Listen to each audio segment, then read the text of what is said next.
Vous avez peut-être vu des écrits ou entendu que Puy-Saint-Pierre et Puy-Brutinel, avec leur amour respectif, formaient autrefois une seule et même communauté attachée à la paroisse de Saint-Pierre. Bon, ce n'est pas tout à fait exact.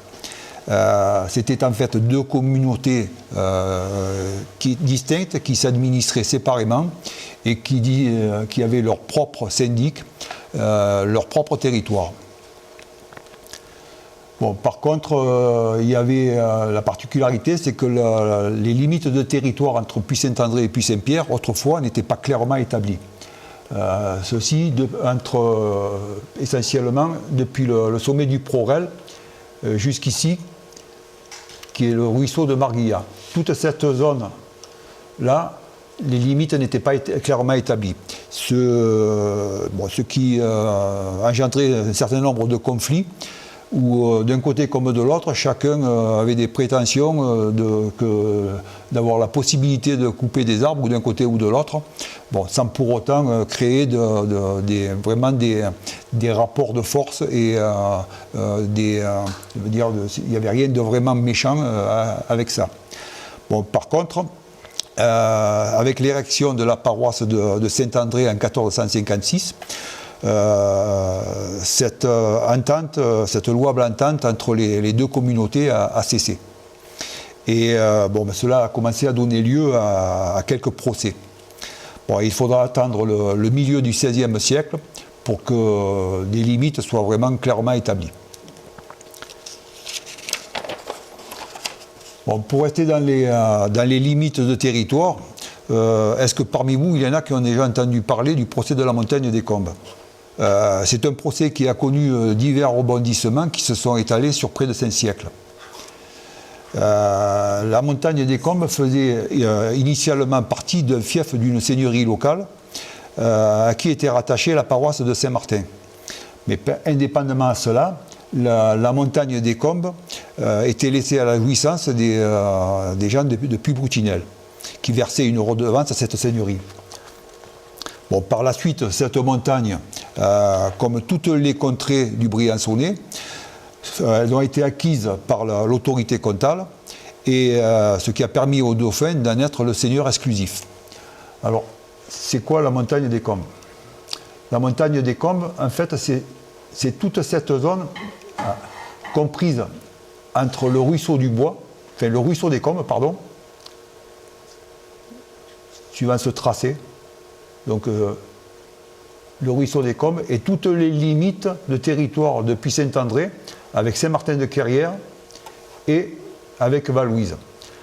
La limite démarrait depuis le col de la Pisse, je ne sais pas si vous voyez où c'est, donc qui s'étendait jusqu'à ce secteur qui s'appelle le Fanjas. Alors le Fanjas, c'est en fait toute une zone humide où il y a un certain nombre de petites sources qui alimentent ce cours d'eau que je vous ai dit s'appelait le ruisseau des Combes, qui était le nom autrefois, enfin, qui l'est toujours vis-à-vis des anciens depuis Saint-André, et qui descend, qui traverse toute la commune, qui descend jusqu'en limite avec Saint-Martin-de-Querrières, où là, ce ruisseau, qui devient un torrent, le torrent de Sacha. Mais à l'heure actuelle, on n'entend plus que parler de torrent de Sacha et non de ruisseau des Combes. Ce ruisseau, disons bien plus tard, les gens depuis Saint-André lui ont attribué également un deuxième nom. À partir du moment où il quittait la zone d'alpage, ce ruisseau portait le nom le ruisseau du Bois. Donc le ruisseau du Bois parce qu'il traversait toute la partie boisée du communal. Bon, à l'heure actuelle, disons qu'on entend uniquement, même sur toutes les cartes, il est mentionné torrent de Sacha depuis sa source. Bon, je vous ai parlé du dauphin qui est devenu le seigneur exclusif. Bon, tout ceci est confirmé par les reconnaissances envers ce dauphin qui ont été établies en 1265. Bon, par la suite, très certainement lié à des conflits déjà existants avec Saint-Martin-de-Querrières, le dauphin a rédigé en 1311 un albergement qui délimite parfaitement ce territoire en précisant tous les confins et confirme la propriété à ceux des puits.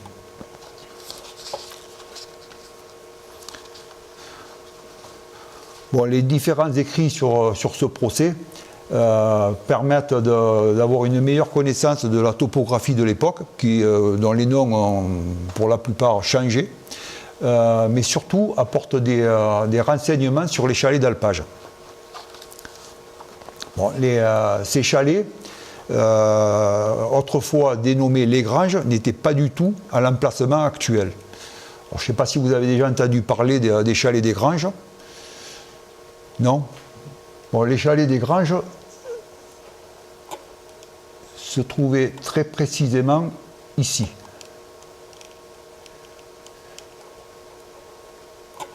Voilà, dans toute cette zone. Bon, à l'heure actuelle, même pour quelqu'un d'averti, c'est difficile de voir quoi que ce soit. C'est plus qu'un amas de cailloux, bien souvent envahi par la végétation. Et il est difficile de soupçonner l'existence de ces chalets.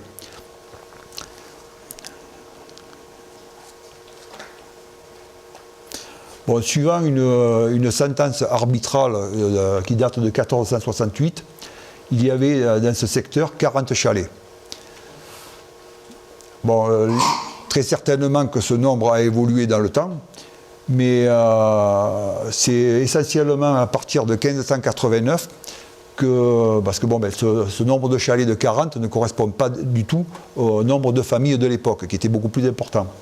Donc les habitants qui en étaient dépourvus, les familles qui en étaient dépourvues, ont manifesté le souhait de pouvoir construire et avoir leur propre chalet. Bon, ce qui s'est fait, mais au lieu de construire ces chalets à proximité de ceux existants, ces nouvelles constructions ont eu lieu donc dans ce secteur. Et ce secteur, son nom d'origine, c'est le Sarré. Les granges, les chalets des granges ont brûlé. Il y a eu un incendie. Au début, on n'a pas de date précise, mais cet incendie a eu lieu au début du 19e siècle. Bon, ce qui a poussé les gens qui avaient ces chalets de reconstruire leur habitation et de venir se mettre dans la continuité des chalets des Combes. Bon, donc ces chalets sont devenus les chalets des Combes et le hameau s'est appelé les Combes. Et ce nom de quartier de Sarré a totalement disparu. Bon, là, en fait, c'est tout le pâturage, ça concerne tout le pâturage du communal, enfin, disons la majeure partie de ce pâturage. Donc, les confins de cette montagne des Combes se situaient donc, depuis la Condamine, en suivant l'arête de Bouchard, le col de la Trancoulette, le Rocher Jaune, descendait donc jusqu'au, ce qu'on désigne maintenant par la croix d'Aquila, et descendait jusqu'à, là je ne sais pas si vous savez où c'est, Parpuisé, c'est-à-dire c'est en limite avec Saint-Martin-de-Querrières. Et longeait donc le fameux ruisseau des Combes ou torrent de Sacha pour venir donc à proximité du col de la Pisse. Bon, j'ai retrouvé une ancienne carte militaire qui a été imprimée en 1758. Alors, curieusement, les Combes, les chalets des Combes apparaissent, mais la chapelle n'y figure pas, alors qu'elle a été construite en 1718. Et je vous dis, la carte, elle date de 1758. Et par contre, les granges y figurent avec la chapelle. Bon, entre les relevés pour établir une carte, la gravure, puis l'impression, il se passait quand même un certain nombre d'années. D'autant plus que bien souvent, les cartographes réutilisaient d'anciens relevés qui n'étaient pas forcément à jour. Bon, la chapelle des Granges, étant donné qu'elle a été détruite, on ne pouvait pas concevoir un hameau sans lieu de culte. Donc en 1718 a été sous le vocable de Saint-Roch, a été construite une chapelle très certainement, ce nom de Saint-Roch lui a été attribué en mémoire de la peste noire qui a sévi en 1630. Et par contre, avec l'annonce d'une nouvelle épidémie en 1720, les habitants depuis Saint-André ont fait rajouter sur la façade de la chapelle « Saint-Roch, protégez-nous de la peste ». Bon, cette peste de 1720 qui était désignée par la peste de Marseille n'a en fait jamais atteint le Briançonnais. Oui, au début du 19e siècle, disons la carte de Napoléon date de 1841, bon, mais là c'est un extrait de la carte. Le hameau des Combes comprenait 86 chalets. Alors 86 chalets, à peu de choses près, ça correspondait au nombre de familles de l'époque. Bien que, malgré tout, il y avait des familles qui ne disposaient pas de chalets, mais il y avait, c'était bien souvent des familles qui n'avaient pas beaucoup de bêtes, c'était les familles les moins aisées, les plus pauvres, et bien souvent dans un même chalet se regroupaient jusqu'à 2 familles, et donc les bêtes étaient dans de ces familles étaient dans la même étable. Au début du XXe siècle, les premières maisons à l'entrée des Combes, c'est-à-dire celles-ci, ont brûlé. Cet incendie fait suite à un adolescent qui avait déposé dans sa paillasse une pierre qu'il avait retirée de la cheminée pour réchauffer sa paillasse. Donc il a provoqué l'incendie et toutes ces maisons ont brûlé. En 1971, bon là c'est beaucoup plus récent, c'est tous ces chalets-là qui ont brûlé, excepté celui qui est en dessous. À cette époque, en 1971, le hameau des Combes, c'était devenu un village fantôme. Et il était régulièrement fréquenté par les chasseurs alpins qui venaient ici pour y faire des combats de rue et même pénétrer dans les habitations qui étaient pour la plupart en ruine. Donc cet incendie leur a été attribué. Bon, à tort ou à raison, parce qu'il y a eu d'autres événements qui ont fait qu'on peut avoir des doutes sur le sujet. Bon, comme vous pouvez le voir, toutes ces habitations étaient alignées sur plusieurs rangées et accolées les unes aux autres dans le sens de la pente. Pour chaque maison, le rez-de-chaussée semi-enterré était réservé à l'étable. Là, par exemple, il s'agit de la dernière habitation. Bon, mais la dernière habitation qui n'existe plus, là c'est la façade avant, mais c'était tout ce bloc. Et si on reprend la carte, il s'agissait de ces maisons-là. Bon, moi, pour ma part, je les ai connues, bien droites, et curieusement, se sont effondrées en un temps record. Bon, à une certaine époque, ça a été le cas de plusieurs habitations, où il y a des gens qui venaient récupérer des poutres et du mobilier. Bon, pour certaines habitations jumelées, il n'y avait qu'un seul accès pour 2 étables. Et les vaches d'un propriétaire devaient traverser une première étable pour aller rejoindre leur crèche. Bon, le plancher supérieur était à une hauteur de 2 mètres maximum. Et à cette époque-là, ça ne devait peut-être pas être vraiment gênant, car nos aïeux ils dépassaient rarement les 1,65 m. Bon, si je reviens, voilà, à l'extérieur, il y avait ce qu'on appelle un monton, c'est-à-dire un petit terrassement qui permettait l'accès à l'étage supérieur. À l'étage supérieur, disons qu'il y avait bien souvent 2 à 3 pièces qui n'étaient pas... Il n'y avait pas de porte entre chaque habitation. Et sur le sol, c'était de la terre battue. Bon, mais dans le plancher, il y avait généralement une trappe qui permettait de faire glisser de la paille pour la litière des bêtes et du foin pour leur nourriture. Bon, la première pièce servait de cuisine. Elle avait sa cheminée et un mobilier, tout ce qu'il y avait de plus restreint, et bien souvent un placard qui était à même dans le mur. Bon, il y avait bien souvent une petite table, une chaise, et ça se limitait vraiment à pas grand-chose. Dans un recoin, il y avait ce qu'on appelait un chambroom, c'est-à-dire c'était une toute petite chambre qui n'avait vraiment d'espace que l'emplacement d'un lit. Bon, la pièce du fond pouvait éventuellement servir de paillet. Sinon, que ce soit paille ou fourrage, c'était stocké sur des branches qui étaient mises en travers des entrées de la charpente. Et généralement, il y avait très peu de fourrage ou de paille qui était stocké, vu que tout était descendu justement dans les villages. Mais cela permettait, à l'occasion de temps de pluie, de pouvoir maintenir les bêtes dans les étables et de les nourrir, et même le soir, quand elles regagnaient les étables, donc d'assurer leur nourriture. Bon, pour quelques habitations, un petit appendice, généralement en voûte, servait de cave ou pour abriter un ou deux cochons. Les rares porcelets achetés au printemps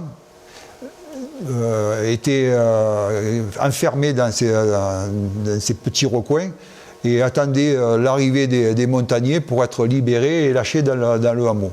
Bon, bien souvent, à l'époque où les fruitières fonctionnaient, ces cochons étaient nourris essentiellement avec le petit lait. Bon, je vais vous montrer d'autres chalets. Donc ça, c'est celui qu'on a vu. Hein. Voilà, celui-là, c'est celui qui est au bord de la route, qui est toujours existant et qui est en partie rénové. Enfin, là, en fait, on croit qu'il n'y a qu'un chalet, mais en fait, il y a deux habitations. Et ça, c'est les chalets qui sont à l'entrée des Combes, qui sont également rénovés. Bon, l'activité dans tout le secteur des Combes était, jusqu'à une certaine époque, essentiellement céréalière. Les terres étaient labourées et arrosées. À cette époque, il n'y avait absolument aucun problème pour l'eau. Il y avait un fort enneigement et les cultures, disons, ne souffraient pas du manque d'eau. Mais les neiges tardives et les gelées précoces ne permettaient pas toujours de tirer un quelconque profit de ces cultures. Et bien souvent, les récoltes étaient perdues. Bon, c'est le baron Jean-Charles François Ladoucette, qui fut préfet de 1802 à 1809, qui fut très vite sensibilisé par la pauvreté et la rudesse des conditions de vie de ces populations isolées.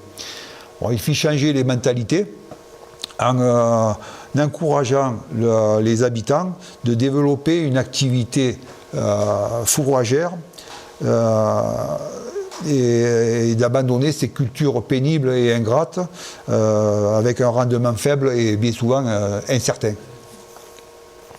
Bon, si quelques cultures d'orge, d'avoine et de froment ont encore été maintenues, c'est vraiment dans les parcelles les mieux exposées. Mais les terres auparavant labourées, petit à petit, étaient transformées en prés. Bon, ceci permit à chacun d'augmenter son cheptel et donna une toute autre orientation agricole à l'ensemble de la communauté. Ce que j'ai représenté en mauve, ce sont les habitations qui demeurent aujourd'hui, donc qui ont été rénovées, transformées.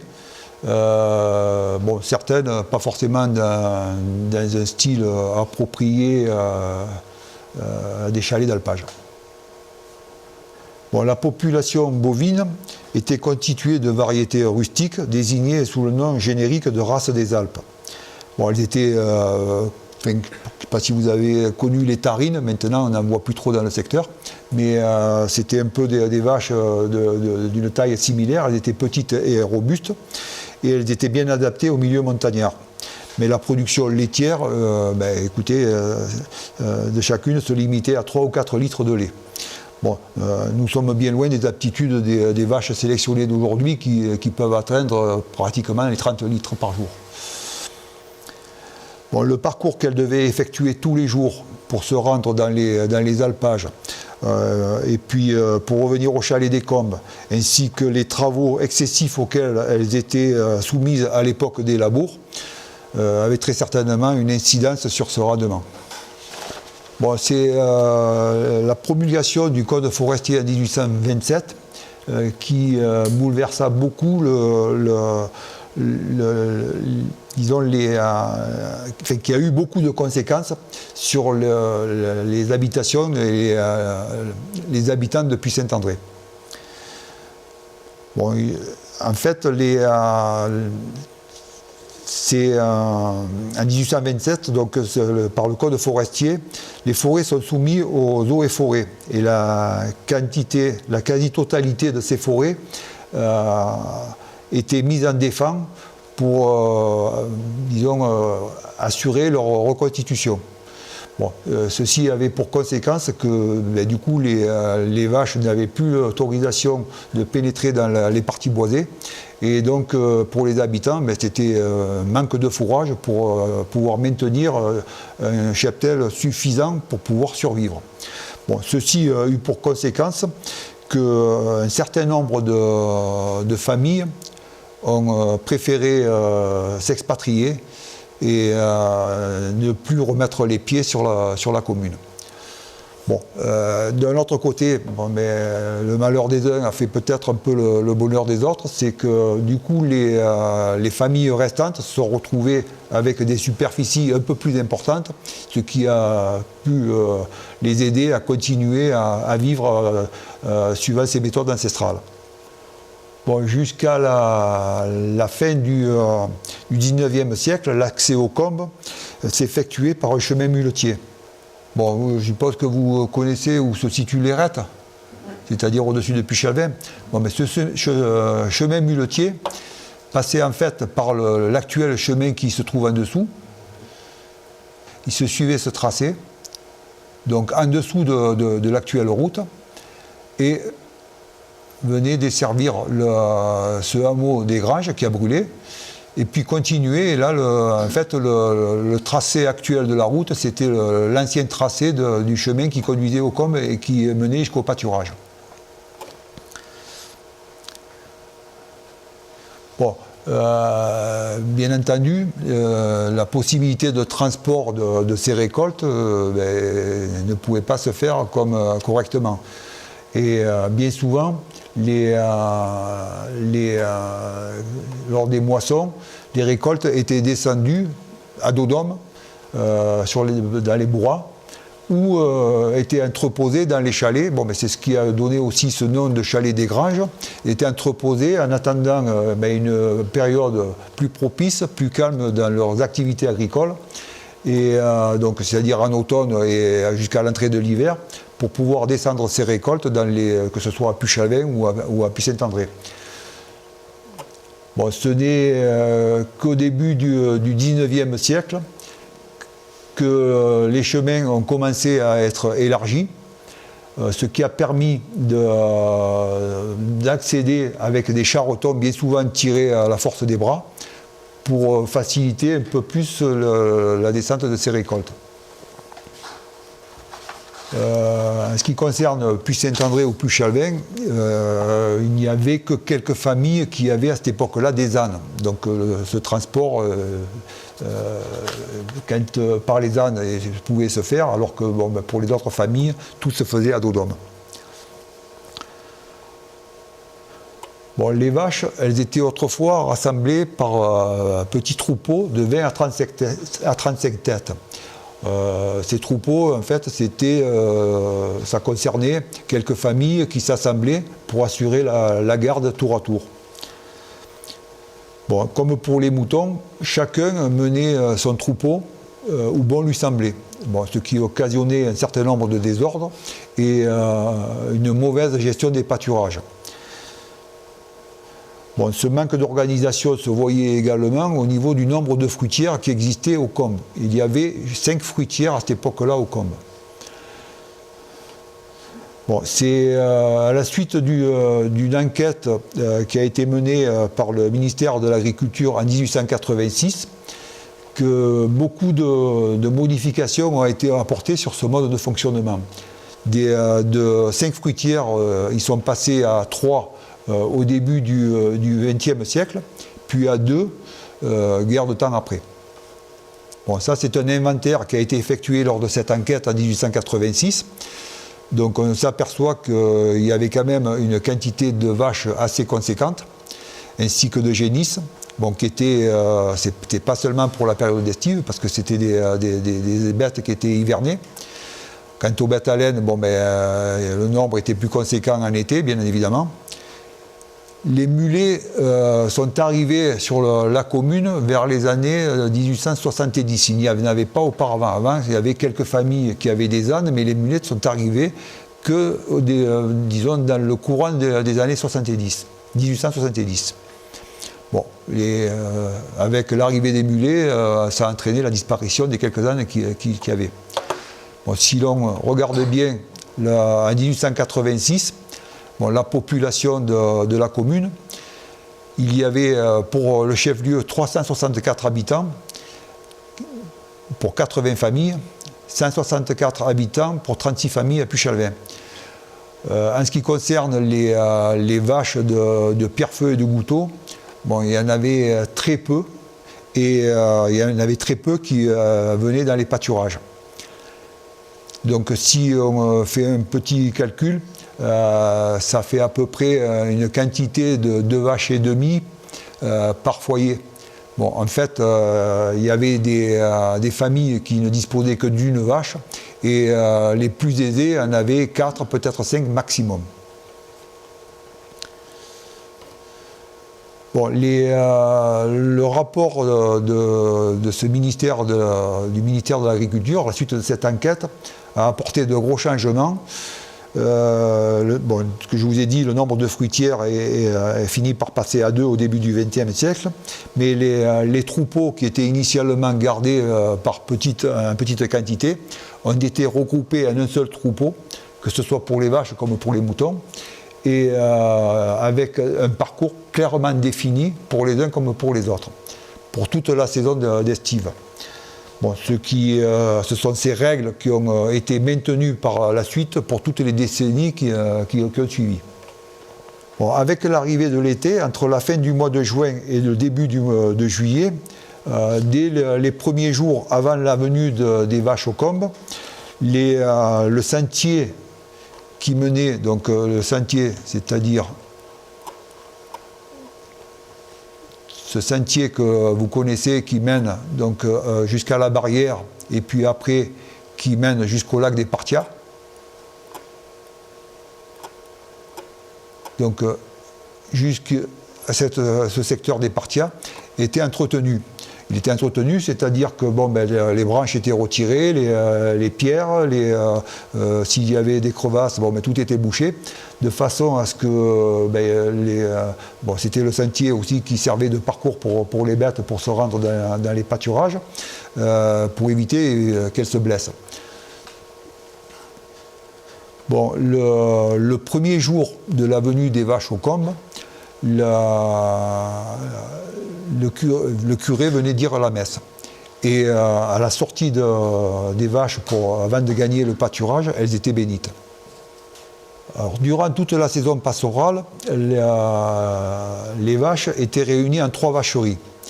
Il y avait ce que l'on appelait les clôturières, les semaines et les veaux. Alors, le troupeau des clôturières était composé essentiellement des génisses. Mais il pouvait y avoir de jeunes taureaux, il n'y en avait pas beaucoup, c'était assez rare, mais il pouvait y avoir de jeunes taureaux, des vaches sans lait, mais que certains appelaient des turges, c'était des vaches qui étaient soit stériles ou qui n'avaient pas été prises, et puis il y avait également un taureau. Bon, tout ce bétail couchait dehors, donc bien souvent elle redescendait et regagnait tout le secteur des Partias pour y passer la nuit. Sinon, toute la journée, elles étaient essentiellement dans les parties supérieures, c'est-à-dire toute cette zone-là. Bon, le troupeau des semaines était quant à lui composé exclusivement des vaches laitières. Elles étaient gardées le jour dans les pâturages et elles redescendaient le soir pour passer la nuit dans leur étable et être traites. Bon, les veaux qui naissaient tardivement étaient bien souvent destinés à l'abattoir, mais car les propriétaires ne pouvaient s'occuper d'eux pendant la durée de l'été. Bon, ceux qui en réchappaient n'étaient toutefois pas assez robustes pour pouvoir passer la nuit dehors et effectuer des longs parcours et suivre les autres vaches dans les pâturages. Bon, avec ces veaux, bien souvent il y avait également des vaches laitières qui étaient soit des vaches âgées, des vaches blessées ou des vaches malades qui, pareil, ne pouvaient pas effectuer de longs parcours. Donc elles étaient, ce troupeau, qui était baptisé le troupeau des veaux, était gardé à proximité, dans la partie boisée, à proximité des combes. Et comme les vaches laitières, regagnaient l'étable la nuit pour venir également, ils étaient nourris et puis voilà, ils restaient dans l'étable. Bon, pour compléter leur production, en règle générale, les villageois prenaient d'autres vaches des communes voisines. Alors ça pouvait être des vaches qui venaient de Font-Christiane, du Grand Villard, de Saint-Blaise, de Chamandrin, mais aussi de Saint-Martin-de-Carrière.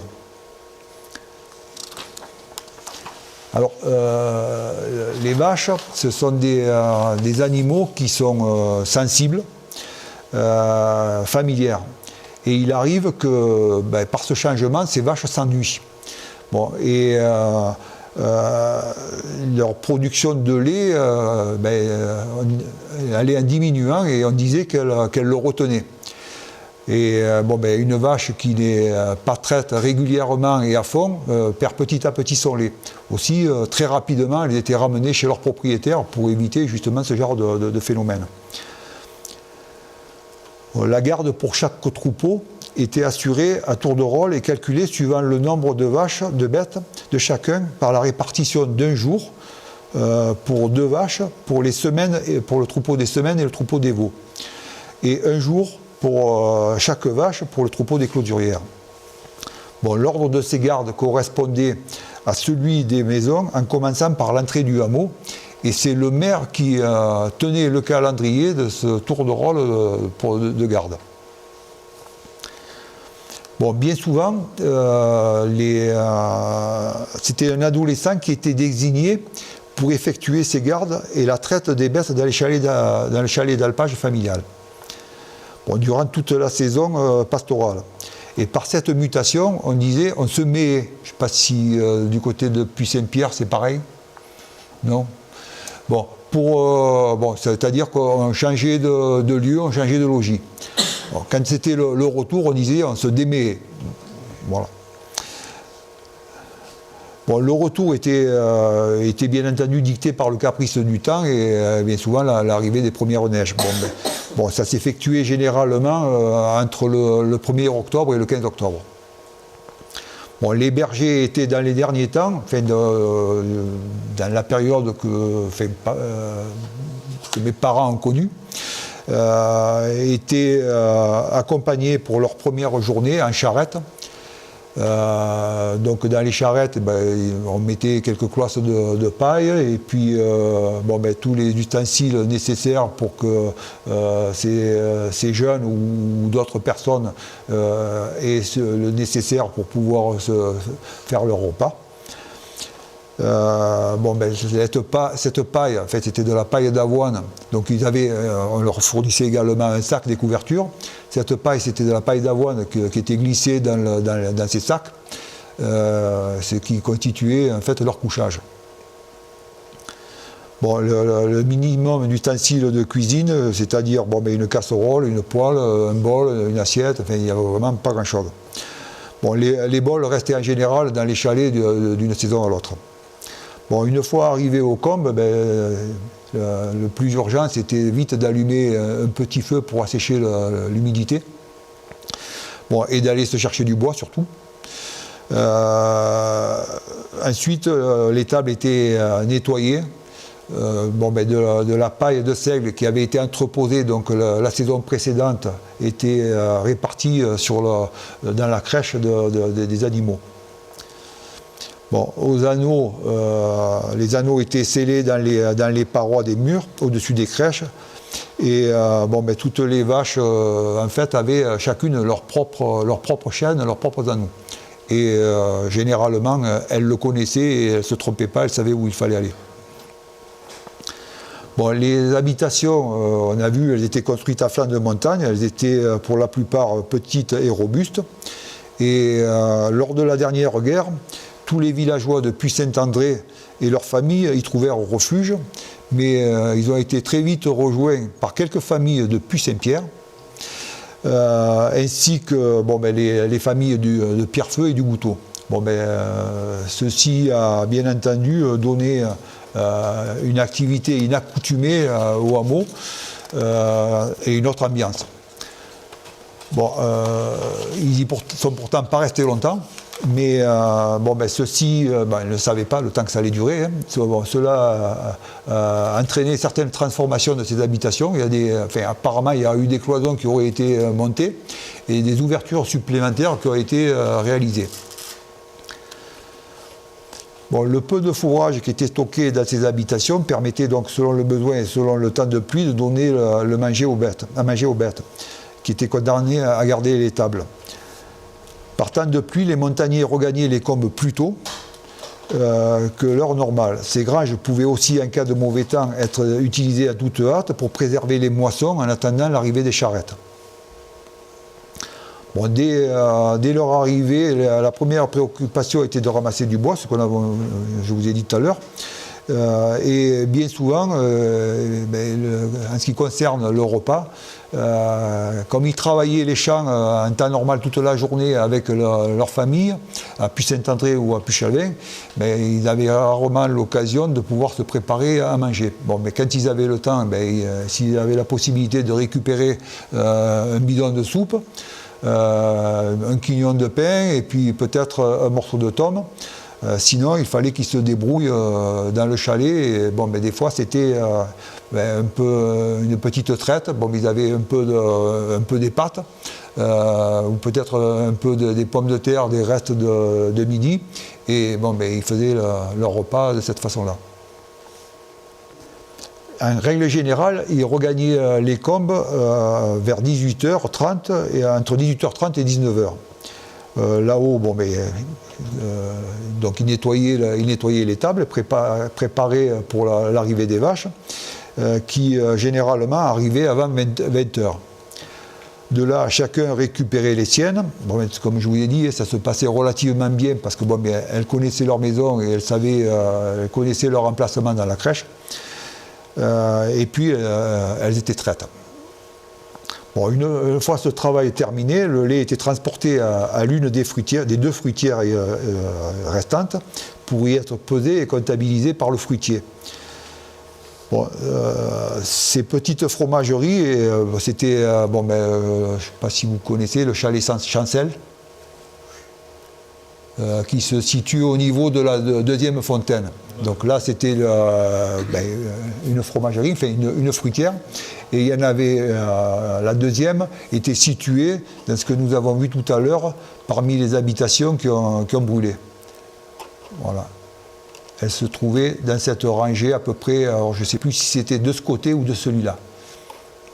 Pour la répartition de ce lait, en fait, la chapelle servait de limite. Les chalets qui étaient situés avant la chapelle amenaient leur lait à celle du haut et les autres habitations à celle du bas. Bon, la fruitière, c'était une petite habitation dans laquelle le lait était transformé, et pour cela, le fromager utilisait des grands chaudrons en cuivre, on désigne aussi des payreaux, je ne sais pas si c'est pareil pour Puy-Saint-Pierre, puis ils avaient également des baquets en bois.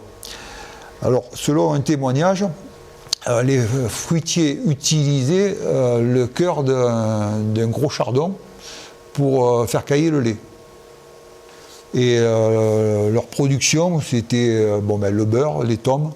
Et il était également produit un bleu qui s'apparentait au bleu du Queyras. Bien que je ne sais pas si vous avez eu l'occasion de lire le livre Un Dupuis, c'est Maurice Barnéou-Ferré qui mentionne que ça ressemblait à du gorgonzola. Bon, là j'ai des doutes. Bon, ces fromages était par la suite, des syndics étaient nommés et tout ce fromage, enfin, toute cette production laitière était transportée dans des barathons et puis c'était des syndics qui étaient nommés pour aller le colporter, le vendre à l'occasion de foires, de marchés. Alors c'était à la fois dans le Briançonnais, mais ça pouvait s'étendre dans la vallée de Valouise et quelquefois bien au-delà. Bon, une fois leur seau lavé, les bergers pouvaient préparer leur repas, donc quand c'était le soir, sans s'attarder, car les nuits étaient très courtes, parce qu'à 4 h du matin, tout le monde était levé pour effectuer la traite du matin.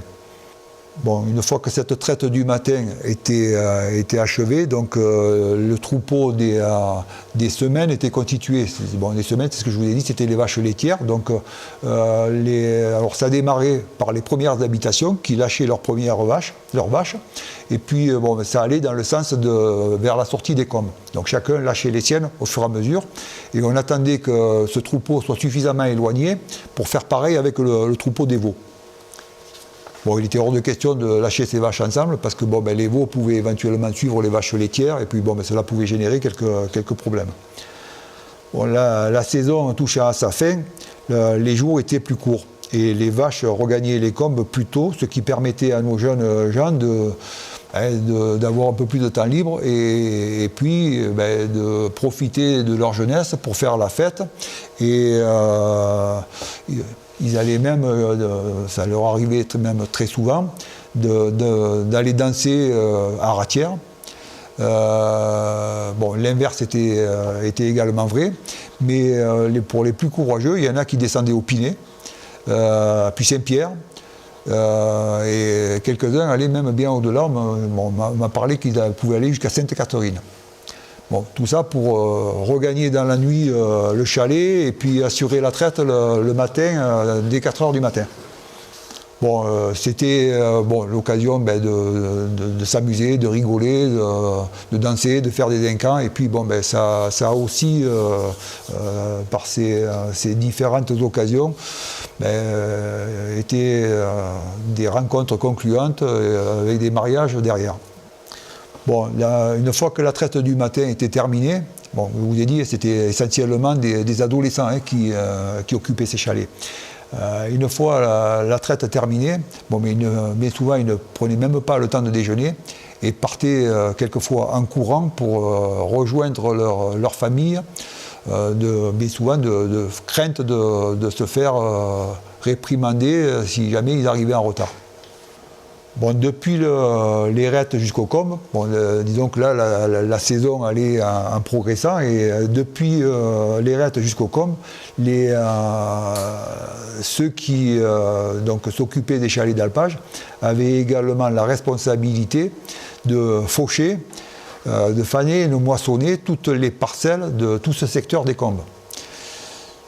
Disons, à partir du moment où ils avaient ce travail à effectuer, ils n'avaient plus le temps de repartir dans la journée pour aller travailler avec leurs parents.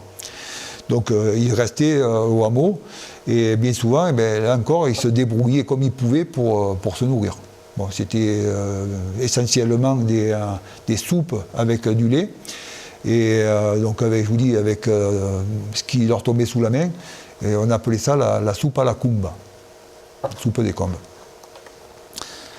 Bon, près du hameau, certains propriétaires cultivaient de l'orge et de l'avoine. On pouvait également y trouver de l'épeautre, du froment et un peu de seigle. Mais généralement, comme nous l'avons vu, toutes ces parcelles étaient réservées au fourrage.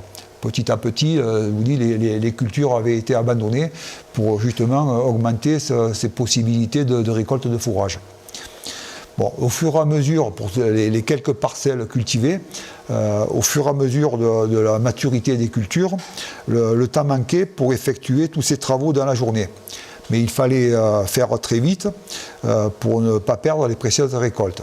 Bon, Il en était de même pour les cultures, disons, dans la partie basse, qui étaient assurées par le reste de la famille.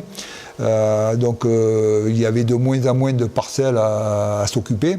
Bon, ça permettait également à d'autres membres de la famille de monter, rejoindre leurs parents au combe, de coucher également au combe et d'effectuer ces travaux donc, dans cette partie.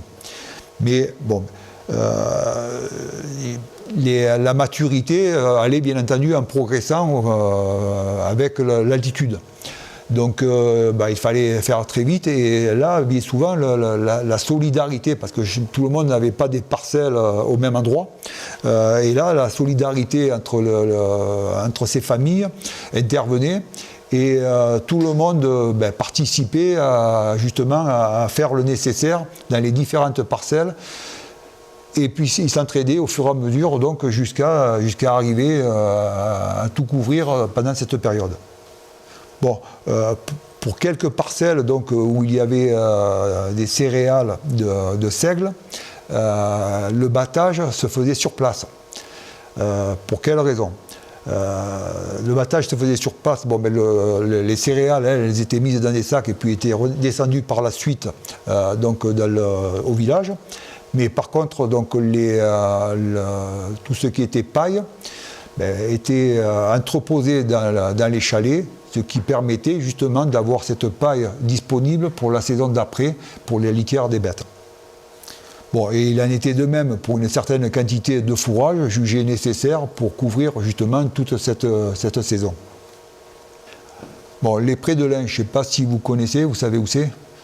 Les prés de lin, ce sont toutes les parcelles qui sont comprises à la fin de la route, là où il y a la barrière, jusque pratiquement sous les partias. Bon, les prés de lin faisaient l'objet d'un règlement particulier dont on ignore l'origine. Afin d'éviter le piétinement du précieux fourrage de toutes ces parcelles serrées les unes contre les autres, et d'éviter tout conflit, la fauche s'effectuait pour tout le monde le même jour. Bon, dès que les plantes fourragères fumaient, c'est-à-dire perdaient leur pollen, elles étaient parvenues à maturité et c'était sous la responsabilité du maire d'en définir la date de fauchaison, qui se situait en règle générale entre le 12 et le 15 août. Si on reprend la carte satellite, les prés de lin, donc là vous avez la barrière, les prés de lin, c'est tout ce secteur. Voilà, donc c'est tout ça. Donc là vous avez ce sommet que l'on appelle le Sublot, qui est ce petit monticule qui est juste avant d'arriver au Partia. Bon, monté en fin de journée ou la veille, donc, ou parti très tôt à l'aube depuis Puchavin ou depuis Saint-André, tout le monde s'affairait et faisait chanter la faux, ne s'arrêtant que de courts instants pour enchapeler. Donc c'est la petite enclume rattachée à une cordelette. Alors, en règle générale, cette cordelette avait une longueur juste suffisante pour permettre ce mouvement sans séparer les deux instruments. Bon, donc les faucheurs, ils avaient régulièrement ça sur leur épaule, ce qui fait que ils ne pouvaient pas perdre leur outil. Bon, accrochés à la ceinture, ils avaient, je l'ai laissé dans la voiture, ils avaient le coffin. Bon, le coffin, c'est l'étui dans lequel il y avait la pierre à aiguiser. Bon, ils mettaient un petit peu d'herbe dans le coffin pour empêcher que la pierre à aiguiser ballotte dans le coffin. Les propriétés les plus importantes, enfin ceux qui avaient plusieurs parcelles, bien souvent une journée n'était pas suffisante pour effectuer ce travail. Donc bien souvent, ces gens-là passaient une nuit supplémentaire au combe pour achever leur travail le lendemain. Bon, les montagners, mais qui ne se retrouvaient plus vraiment seuls, vu qu'ils avaient une partie de leur famille avec eux, avaient à charge de tourner et de retourner les andins autant de fois que nécessaire pour assurer le séchage des récoltes. et en attendant que le moment venu, ces récoltes soient suffisamment sèches pour que les charrettes puissent monter. Et à cette époque, donc, c'était vraiment un bal de charrettes. Et ça a engendré beaucoup de conflits parce que chacun essayait de se faufiler, mais bon, la route des Combes, c'est pas non plus une autoroute. Et c'était très problématique. Ce qui fait qu'il y en a qui étaient obligés, bien souvent, de laisser leurs charrettes dans les Combes par le manque d'accès, justement, au plus près des prés de lin. Bon. Une fois que le foin était mis dans les ballots, il était généralement transporté à dos d'homme ou à dos de mulet jusqu'aux charrettes. Et quelquefois, dans certains cas, il y avait des gens qui, n'ayant pas la possibilité d'avoir les charrettes à proximité, il y a des traîneaux, ce que à Puy-Saint-Pierre on appelle les ramasses. Les traîneaux étaient utilisés pour amener le maximum de ballots jusque là où était stationnée la charrette. Bon, là, je ne sais pas si vous avez, pour certains, connu ce personnage. Bon, c'était mon oncle, Robert Barnéou. Bon, là, c'est pareil, vous voyez, ça c'est Albert en action. Dans les prés de laine, donc, il remplissait les bourras. Et bon, c'était chargé, pour ceux qui en avaient un, le mulet, pour s'approcher au plus près des charrettes. Bon, bien sûr, en règle générale, cette activité a rassemblé vraiment toute la famille. Bon, là, il y a peut-être eu une pause déjeuner, je vois qu'elle a été peut-être un peu arrosée. Voilà, donc les charrettes, là, on n'en voit qu'une partie. C'était vraiment pas évident d'arriver à se mettre au plus près et surtout après d'en repartir parce que c'était bien beau, mais une fois que la charrette était pleine, il fallait pouvoir passer. Bon, là, la photo est un peu floue, mais on voit donc, je ne sais pas si c'est un mulet ou une mule, donc qui est déjà bien chargé et qui tire une ramasse avec peut-être 3 ou 4 ballots dessus. Bon, là, c'est la première maison, la dernière maison aux Combes, donc c'est, je ne sais pas si c'est en attendant le départ, j'en sais rien. Bon, là, on voit qu'il y avait déjà la possibilité d'accéder avec la voiture. Là, c'est la fameuse fruitière Chancel qui est juste là. Donc là, ça y est, celui-là, il a tout ce qu'il faut et puis il est très certainement en route. Donc là, vous voyez, c'est les chalets des Combes. Donc ça, c'est une photo qui date début des années 70. Bon, on voit déjà l'état des chalets. Alors celle-là, elle est beaucoup plus ancienne. C'est une photo qui doit dater à peu près des années 1920. Bon, là, on aperçoit la dame qui tient le mulet et qui a une cornette. Bon, là, la photo, elle est prise juste en dessous de mon chalet. Alors, ça, c'est une carte postale. C'est une carte postale et c'est une carte postale qui a été prise aux Combes. Cette carte postale, elle figure dans le livre 1 du Puy. Bon, par contre, il y a une erreur. Il est mentionné qu'il s'agit de Marie-Nicolas. Bon, moi, Marie-Nicolas, c'était ma voisine, je l'ai très bien connue. Ce n'est pas elle. En fait, c'est sa belle-mère. C'est également une Marie, mais Marie-Célestine Barnéou-Arnoulet. Bon, de grandes précautions ont été prises pour le chargement des ballots sur une charrette. Parce que, suivant le chargement, la charrette, elle a tendance à partir d'un côté et de l'autre. D'autant plus qu'il n'y avait pas besoin de l'aider avec l'état de la route et les dévers dans un sens ou dans l'autre. Il fallait quand même assurer une conduite avec beaucoup de précautions. Et surtout, avoir de bons freins pour que ce ne soit pas la charrette qui dépasse le mulet. Aux Combes, il n'y avait pas de fontaine. Les fontaines n'existaient pas. À cette époque, pour s'abreuver, les gens puisaient l'eau dans le canal qui passe juste au-dessus du hameau, le canal du Pied. Bon, ça posait aucun problème à personne, à qui que ce soit, d'autant plus qu'à cette époque, il était pas possible, personne pouvait imaginer qu'il y ait quelqu'un qui s'amuse à souiller l'eau. Donc les gens carrément s'accroupissaient dans le canal et buvaient directement l'eau dans le canal. Bon, ça je l'ai connu avec ma grand-mère. Bon, c'est en 1859 que donc ils avaient cette eau, mais partant de pluie, l'eau elle n'était pas très jolie. Donc en 1859, il a été décidé d'installer une fontaine et donc de faire un captage pour pouvoir amener l'eau au combe. Bon, ce captage a été réalisé.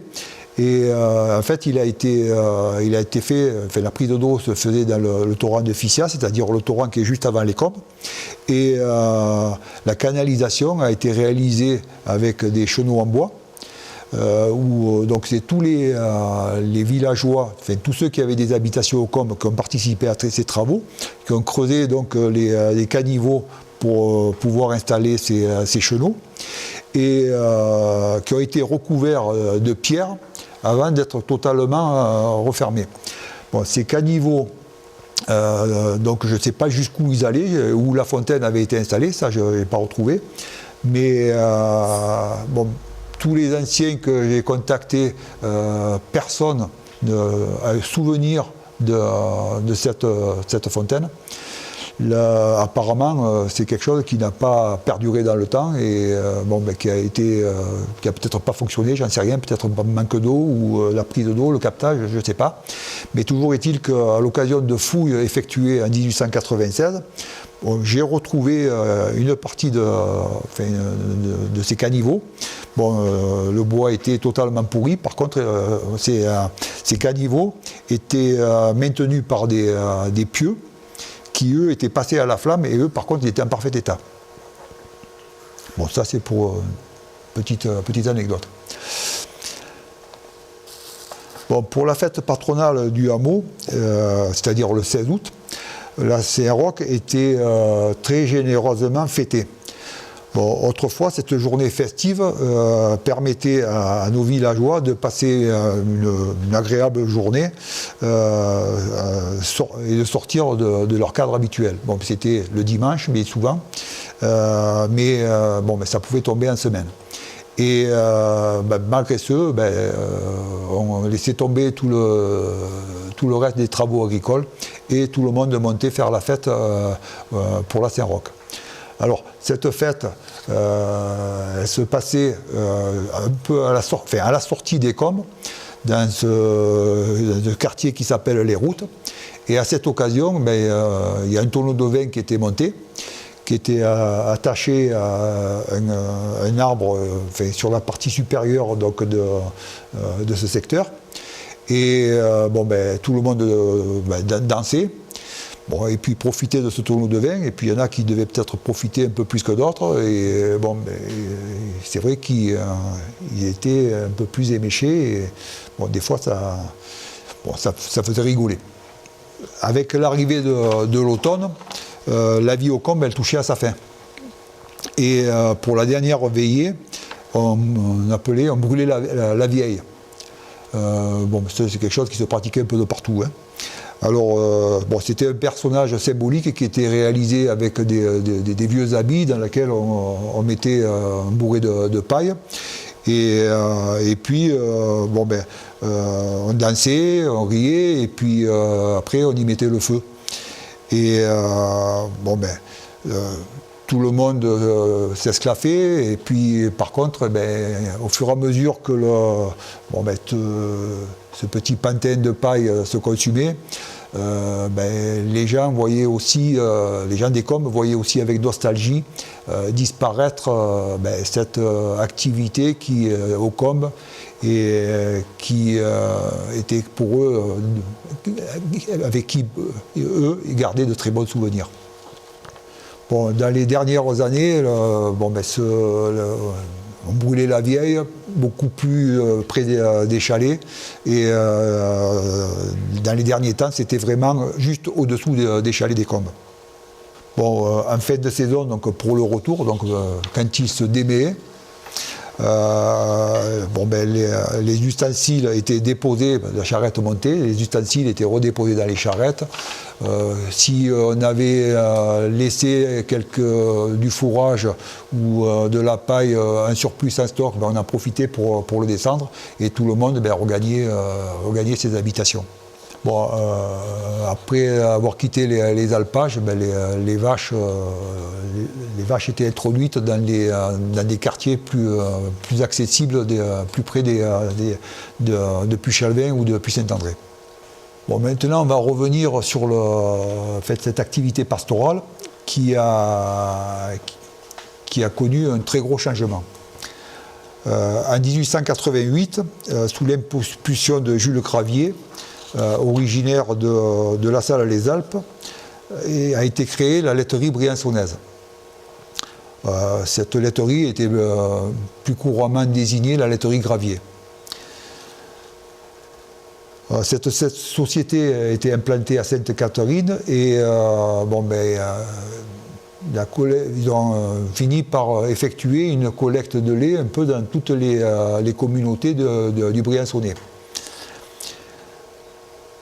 Bon, en ce qui concerne Puy-Saint-André, la route des Combes a été réalisée très tardivement, vers les années 1930. Et donc cette collecte n'existait pas encore. Et ce n'est qu'à partir de 1938 que la collecte a été effectuée. À partir de ce moment,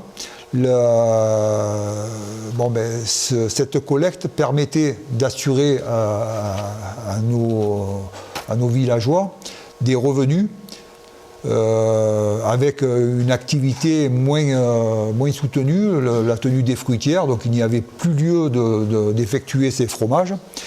Mais bon, avec cette nouvelle méthode, l'activité des fruitières a totalement été abandonnée. Bon, donc il y avait une personne qui montait en calèche ou en charrette pour récupérer les bidons de lait. Par la suite, ce transport sera effectué en camionnette par Albert Chancel.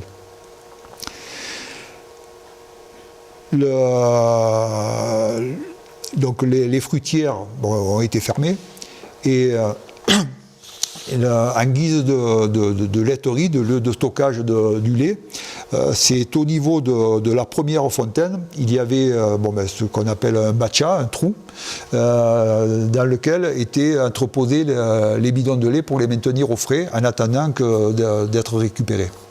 Bon, il y avait, un peu plus tardivement, il a été construit une cabane en planche pour enfermer tout ça et éviter le rayonnement du soleil. Bon, bien entendu, il y avait quand même malgré tout la pesée qui était enregistrée et le lait était transvasé dans des gros bidons donc, qui étaient stockés dans ces batchas. Ce ramassage ne se fit plus. La laiterie a cessé définitivement cette collecte en 1960. Bon, cette décision accentua le déclin de toute cette activité pastorale. Bon, d'autant plus qu'à côté de ça, il ne faut pas oublier que c'était devenu une population vieillissante. Et ça a entraîné pour les 3/4 des habitants la vente de leur bétail. Et la jeunesse aussi, à cette période-là, toute cette génération, la génération en fait, de mes parents, ont tous quitté le village. Et toutes ces personnes qui demeuraient à Puy-Saint-André ou à Puy-Chalvin ont totalement abandonné leurs chalets, qui sont les uns derrière les autres tombés en ruine. Bon, il y avait encore, malgré tout, quelques villageois qui avaient conservé au moins une vache et qui continuaient à faire du fromage pour leurs besoins personnels. Bon, ils en vendaient quelques-uns en Vendée, mais enfin, c'était quand même assez rare. Et tous ces gestes et ce mode de vie qui était transmis en fait d'un très lointain passé cessera au fur et à mesure de la disparition de toutes ces personnes qui en fait ce sont des personnes nées soit à la fin du 19e siècle, début du 20e. Au fur et à mesure de leur disparition, les maisons se sont fermées et les chalets, bien entendu, plus personne n'avait envie d'y faire quoi que ce soit, vu que l'activité avait cessé. Et même les habitations depuis Saint-André sont tombées en ruine, surtout à Puchalvin, essentiellement à Puchalvin. Et on a eu beaucoup de mal, à un moment donné, de croire que ce village allait pouvoir renaître de quoi que ce soit. Oui, en 1975, on dénombrait seulement 64 habitants sur la commune de Puy-Saint-André. Donc il ne restait plus grand monde. Et il y avait une seule personne qui passait l'hiver à Puchalvin. Bon, après le décès de ces derniers, on va dire vétérans, beaucoup de ces biens familiaux demeuraient en indivision. Parce que toute cette jeunesse qui s'était expatriée n'avait plus du tout envie de revenir aux sources, de revenir dans ce village pour lequel ils avaient connu quand même une période relativement difficile, même si tous ceux qui ont connu ça ont quand même gardé d'excellents souvenirs. Tous ces chalets des Combes tombaient en ruine, jusqu'au jour où on a entendu parler d'un projet d'extension de Serre-Chevalier. Bon, il y avait un projet quand même assez conséquent au niveau des Partias, avec tout un complexe immobilier, une station de ski.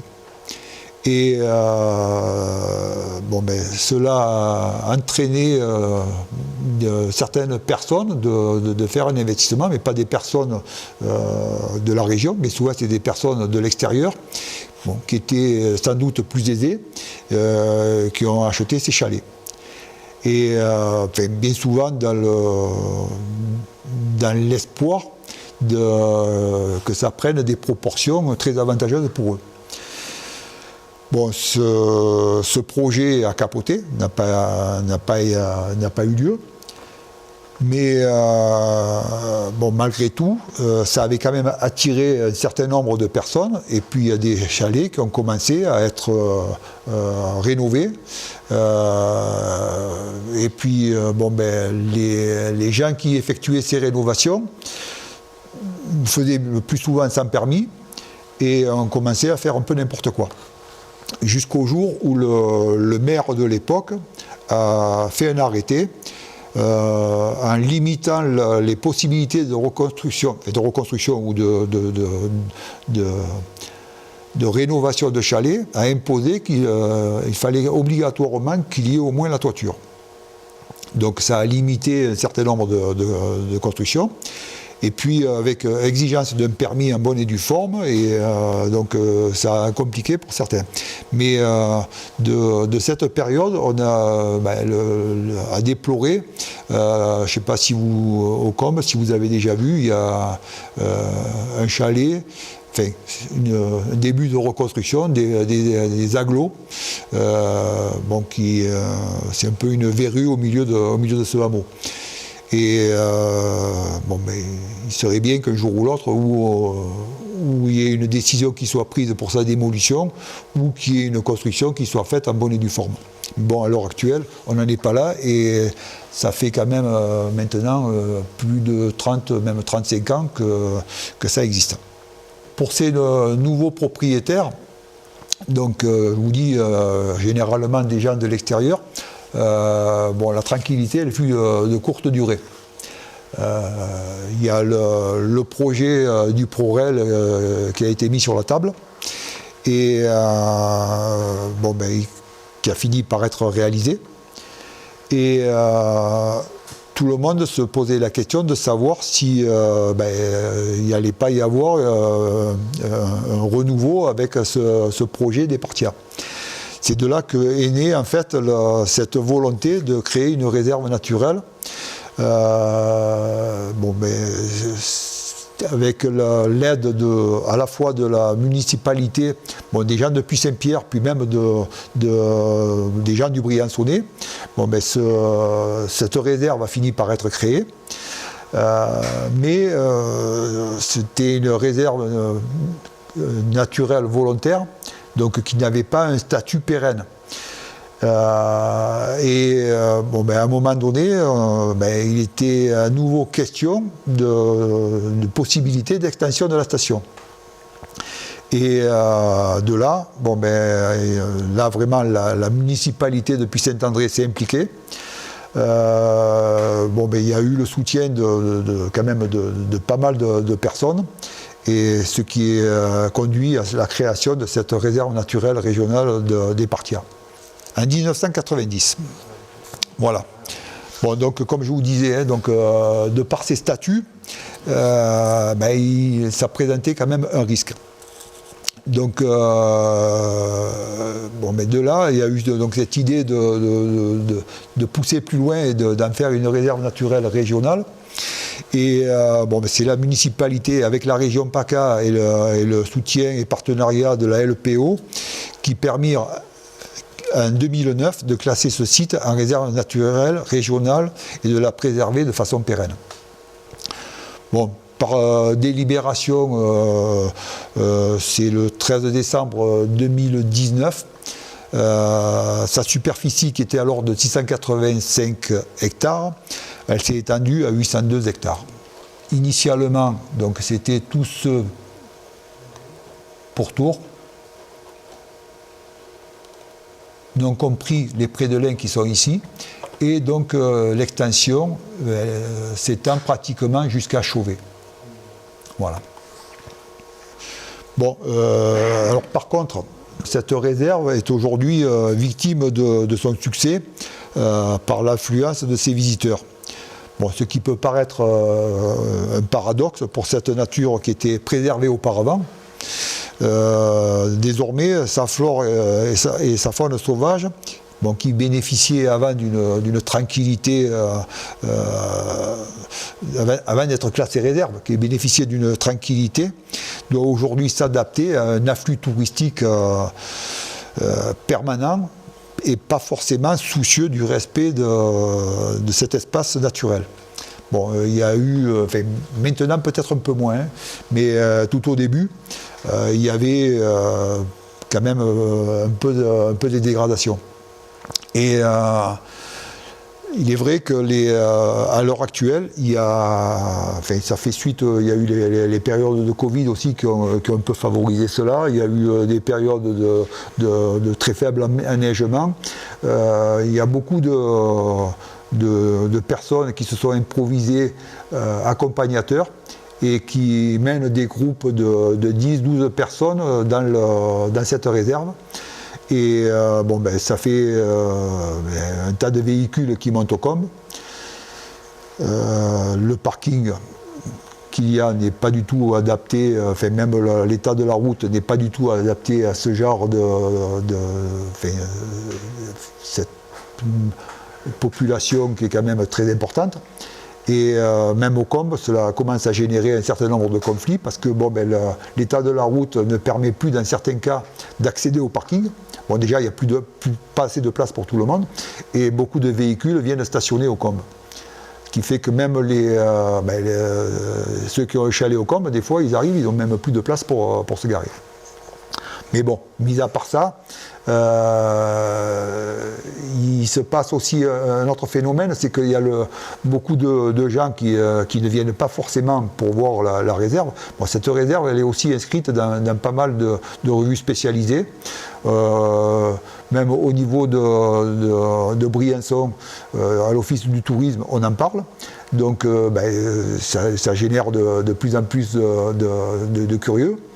Mais il y a aussi des gens qui voient une route à l'heure actuelle. C'est vrai qu'il y a de plus en plus de touristes qui fréquentent la montagne. Des gens qui prennent la route, même sans savoir où c'est qu'ils vont, et qui atterrissent donc au combe.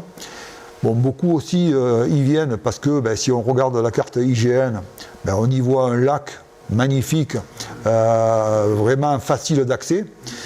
Bon, le lac en question, c'est désormais une mare de boue. Voilà.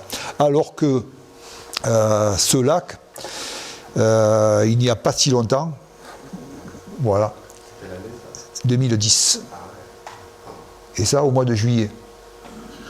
Donc si on voit son alimentation, aujourd'hui on ne voit même plus l'eau couler. Celle-là, je crois qu'elle est du mois de juin. Voilà, là c'est en plein mois de juillet 2010. Voilà, donc on ose espérer que, soit ce lac, il s'y passe quelque chose, mais bon, là, on changerait le principe donc d'une réserve naturelle régionale, ou alors qu'il soit rayé des cartes parce qu'il n'a plus vraiment de raison d'être.